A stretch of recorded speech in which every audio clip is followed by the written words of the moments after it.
Hey, I want to ask you something. Have you been feeling like you've lost yourself?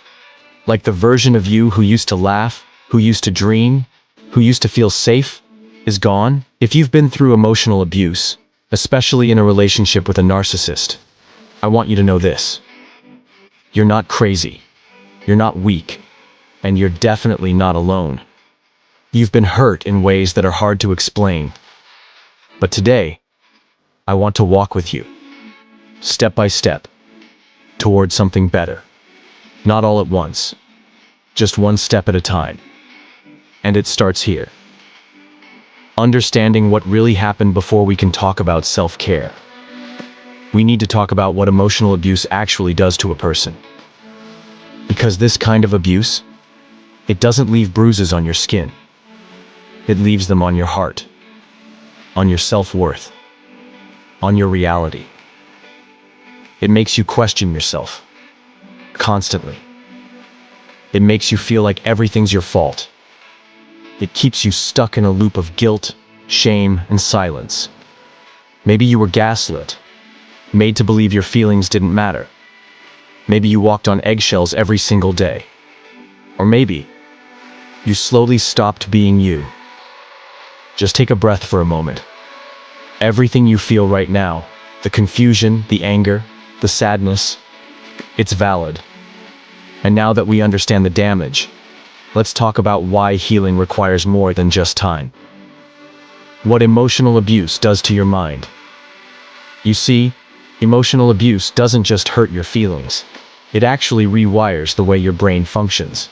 When someone constantly manipulates you, criticizes you, or plays hot and cold, your nervous system stays stuck in survival mode. You stop trusting your own thoughts. You overthink everything. You become addicted to their approval, even when it hurts you. This isn't weakness. This is trauma. But there's good news. Your brain can heal. And we begin by creating safety, one self-care step at a time. So let's go there now. Gently. What real self-care looks like. I know the word self-care might sound cheesy or superficial, but after emotional abuse, real self-care becomes sacred. It's not just face masks or candles. It's sitting with your feelings instead of numbing them. It's learning to say no without feeling like a bad person. It's resting when your body is tired, without guilt. And above all, it's choosing peace, even if that means losing people who never gave you peace in the first place. In a moment, I'll show you what this kind of self-care looks like in practice. But before that, I want to tell you something that changed everything for me. My turning point, and the book I wrote to help you. When I finally left a toxic relationship, I felt so lost. I didn't know where to start. I didn't know how to feel normal again. So I started writing, not just to survive, but to heal. And eventually that writing became something I wished I had from the start. It became my book, Breaking Free from Narcissistic Abuse, a step-by-step healing guide. Inside, I walk you through everything. How to rebuild your confidence, how to set boundaries, how to stop blaming yourself, journaling prompts to process your pain, and exercises to reconnect with the version of you that they tried to destroy. I wrote it like I was writing to you, someone who's been through it and just needs a way out. I'll leave the link below if you feel ready. And now, let's explore the self-care steps that can help you start healing today. 10 real-life self-care practices that heal. Let's walk through these slowly. Pick the ones that speak to you. You don't have to do them all at once. 1. Emotional check-ins. Ask yourself daily, what am I feeling right now? Name your feelings.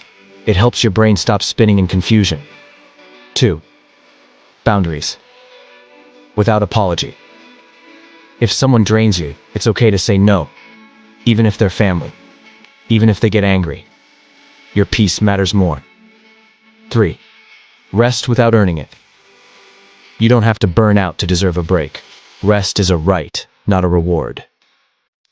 4. Writing it out. Journaling isn't about being a good writer. It's about getting the pain out of your body and onto the page. 5th. Gentle movement walk. Stretch. Breathe. Reconnect with your body in ways that feel safe.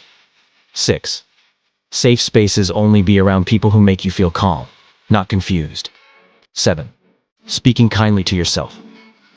Replace "I'm so stupid" with "I'm doing my best." You are not your trauma voice. 8. Celebrate the tiny wins. Got out of bed? That's progress. Didn't reply to their toxic message? That's strength. 9. Rituals that ground you. Light a candle. Take a slow breath. Listen to calming music. Repeat it until your body feels safe again. 10th. Use tools that support you. Books, therapy, journals, support groups. Healing is not meant to be done alone. We'll come back to how to put these into a weekly plan soon. But first, I want to talk about something most people miss when they start healing. Understanding trauma cycles. Sometimes, even after you leave, part of you still misses them. You wonder, was it really that bad? You might even feel guilty for walking away. This is normal. It's called a trauma bond. It's your brain's way of clinging to what's familiar, even if it hurt you. Breaking that bond takes time, and so much self-compassion. So if you're feeling confused or drawn back to the past, don't hate yourself for it. Instead, ask, what do I need right now to feel safe? And now, let's talk about what healing actually feels like. Because it's not always what you expect. What healing feels like. Healing isn't always pretty. It can feel like crying more, sleeping more, feeling lost again. But over time, things shift. You stop apologizing for existing. You stop explaining yourself to people who don't care. You sleep deeper. You laugh, really laugh, for the first time in a long time. You begin to feel like yourself again. That's when you know you're healing. And from here, you're ready to start building something new. Not just surviving, but living. And in the end of this video, I want you to hear me. You did not deserve what happened to you, but you do deserve to heal from it. You are not broken. You are not too far gone. You are becoming. So please, don't rush this process. Just take one small step. And if that step is picking up my book, I'll be right there with you, on every page, cheering you on. Let this be the day you start choosing you. You've survived enough.